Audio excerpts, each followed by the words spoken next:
Yeah. You know, I do believe that if I get depressed, Mhm. if I look, I rejected all the medications on prison. I didn't want to take all these psycho pills. I didn't want to Oh, sleep all the time because, yeah. yes, I did suffer, but I prefer my mind to be healthy because of my parents who have been waiting for me all these days. I couldn't come back home being insane because I saw the Yeah. girls that were medicated so much that they Mhm. would take pills every day and they would sleep day and night. They just eat once a day and sleep, eat and sleep, eat and sleep. That's all. In a month, you're going to become a vegetable.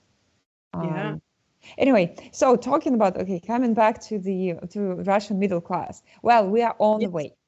Okay, it Mhm. takes a lot of time because the economy. Look, we faced a huge challenge. We had to restructure the economy from the USSR to the new Russia, and you Mhm. can't just do it just in one moment on a blink of an eye. No, it doesn't work.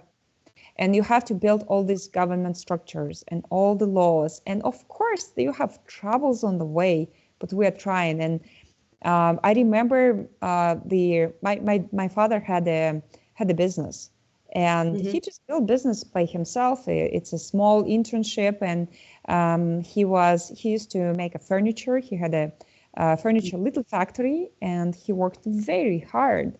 And he had two, three, sometimes 10 people tops, and he would do many things by himself. And Mhm. I saw how it works to earn this money.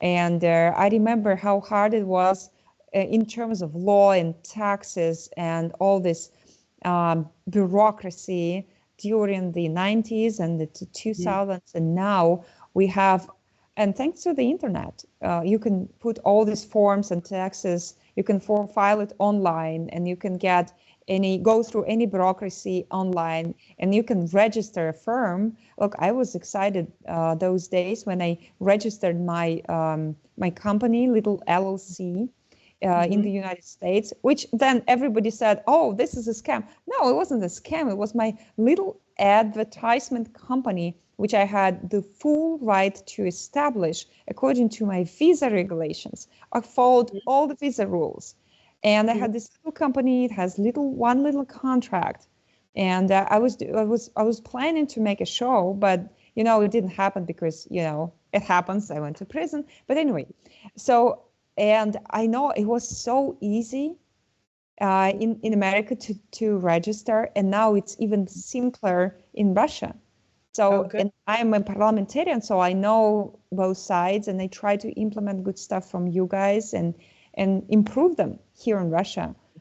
Yeah. And yeah, we kind of get And you have family mm, leave. You have parental leave and stuff and benefits for families, right? yeah, we do. And actually, we have now our President Putin, they Mhm. made this special program for family businesses. Mhm. I do represent in the state Duma. I was elected from the Kirov. Mhm. It's a region in Russia, and Mhm. I have three families in the what we call a president's list, which Mhm. are like they run generations of business.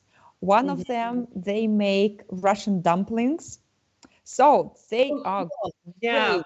I mean, so Mhm. they have people who work for them, but also the whole family and the Mhm. grandparents and parents and the kids, aunts and uncles and brothers, sisters. They all work for this company. It's called a dream, like mечта in Russian, and a dream translates. What's the It's word? a dream. In A dream. Russian, it's A dream. мечта, like a dream, like a fantasy, not a dream as a sleep, but a fantasy dream. And so they do all these nice dumplings and they do all the kinds with cottage cheese. Russians love with cottage cheese and fish and meat and all these things. And the second company, which is in President's list, so they have special privileges as a family business, which is very Mhm. important. So they can continue and pass it to their generations ahead.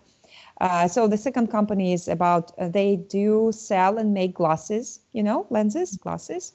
Right. And especially, they also have this little medical office for the kids who have eyesight problems, and they need surgeries and stuff. So this is a family business. And so I'm excited with both of them. And the third one, they have a furniture factory, which they make all this, little kitchen stuff and all the things. And yeah, we do have preferences for business. And this is how we try, by baby steps, to establish not just people who earn and run, like not Ron Capital, a Ron capitalist doesn't care about the future. He just takes the money. It doesn't matter who suffers on the way. You just, step on others' heads and you go wherever you want to go, wherever you had it. But a good capitalist, I believe, builds a good capitalism society where working hard, meaning earning well, where you earn well. So that's what we are trying to build. I do work with small businesses a lot because my dad was an entrepreneur. I was an entrepreneur. I know the problems we might have, and we're trying to step by step to solve these problems here. We helped during the pandemic a lot. So let's say what Russian government did, we didn't give money. We didn't give just money to people. Well, to those who needed really, yes, government helped. And they gave just money, but especially to the families and to women who are lonely, lone mothers. They don't have husbands and they raise children by their own. They were given money. But also they gave all this, not the money per se, but they gave privileges to businesses. So let's say they didn't need to pay taxes. They didn't have any checks during those days. And until today, because of the sanctions and because we have to restructure our economy, which is, kind of, it goes well. We have to do numerous stuff now, but in the parliament, we all work in the 24/7 mode, but it's working. And we also give privileges to the businesses, because we don't want government to be just, the head, as they try to show us in the United States. No, that's not what's going on in Russia. We try to push businesses to actually grow, to actually make generations of middle class. So it's important. It's important. I noticed that your country gave benefits during the pandemic when ours did not. I mean, you can't count a $1,400 check. Like, that's not, because you lived in America, that doesn't go anywhere. My apartment was 220. Your apartment? 20, okay, 2,200. Okay, that's right. 2,200. So it wouldn't even cover rent. One bedroom. Okay, it was not an elite, some cool people living around. No, you can check it out. The one place in Washington D.C. It's just one bedroom, one bed, one bath.